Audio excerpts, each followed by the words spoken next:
أعوذ بالله من الشيطان الرجيم بسم الله الرحمن الرحيم نحمده ونصلي على رسوله الكريم أما بعد فأعوذ بالله من الشيطان الرجيم بسم الله الرحمن الرحيم اللهم صل على محمد وعلى آل محمد كما صليت على إبراهيم وعلى آل إبراهيم إنك حميد مجيد اللهم بارك على محمد وعلى آل محمد كما باركت على ابراہیم وعلى آل ابراہیم انک حمید مجید۔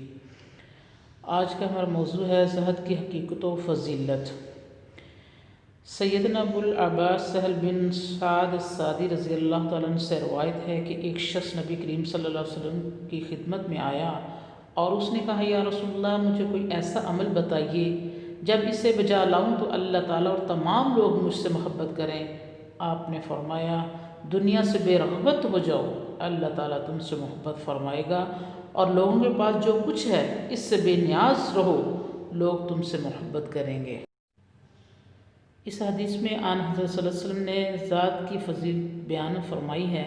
جو شخص اپنے آپ کو دنیا ہی میں مشغول و مصروف کر لے تو وہ صرف دنیا کا ہو کر رہ جاتا ہے اور آخرت کی طرف سے غافل ہو جاتا ہے۔ اس لیے آپ اپنے آپ کو دنیا کی زیب و زینت میں الجھا نہیں لینا چاہیے بلکہ انسان کی زندگی کا اصل مقصد اللہ تعالیٰ کی عبادت اور آخرت کی کامیابی کا حصول ہے، جیسے کہ اللہ تعالیٰ نے فرمایا وَمَا خَلَقْتُ الْجِنَّ وَالْإِنسَ إِلَّا لِيَعْبُدُونِ، میں نے جن و انس کو صرف اپنی عبادت کے لیے پیدا کیا۔ دنیا اور دنیا کا ساز و سامان اللہ تعالیٰ کے ہاں انتہائی مذموم بلکہ ملعون ہے۔ آن حضرت صلی اللہ علیہ وسلم نے فرمایا الدنیا ملعونۃ ملعون ما فیہا الا ذکر اللہ وما ولا هو عالم او متعلم، یہ دنیا اور جو کچھ اس میں ہے سب ملعون مذموم ہے سوائے اللہ تعالیٰ کی یاد کے، اور جو اللہ تعالیٰ کے ذکر کا ذریعہ ہو، اور سوائے عالم اور متعلم کے۔ حضرت مستور رد رضی اللہ تعالیٰ عنہ سے مروی ہے، آن حضرت صلی اللہ علیہ وسلم نے فرمایا آخرت کے مقابلے میں دنیا کی حقیقت صرف اس قدر ہے کہ جیسے کوئی سمندر میں انگلی ڈبو کر نکال لے اور موازنہ کرے کہ اس کی انگلی کو جس قدر پانی لگا اسے سمندر سے کیا نسبت ہے۔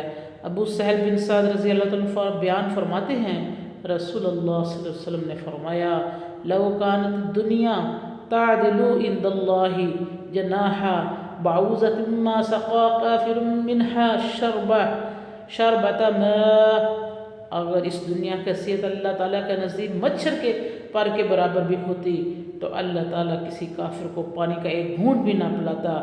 دنیا تو محض کھیل کود کا سامان ہے۔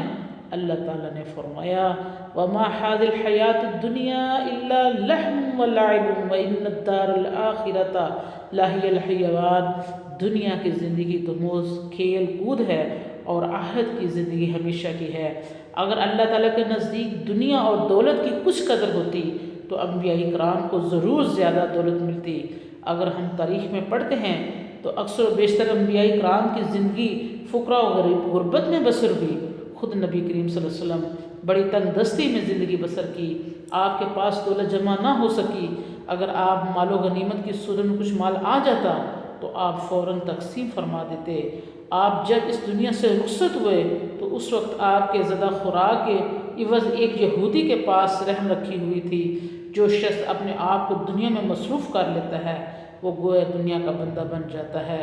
ایسے شخص کے بارے میں آپ نے فرمایا تعیس عبد الدینار والدرہم، درہم اور دینار کا بندہ تباہ ہو گیا۔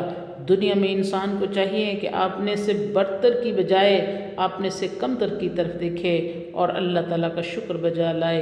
رسول اللہ صلی اللہ علیہ وسلم نے فرمایا الدنیا سجن المؤمنین و جنت الکافر، دنیا مومن کے لیے قید خانہ اور کافر کے لیے جنت ہے۔ جو شخص دنیا سے بے رغبت ہو جائے اسے یقیناً اللہ تعالیٰ کی محبت اور لوگوں کی محبت نصیب ہو جاتی ہے۔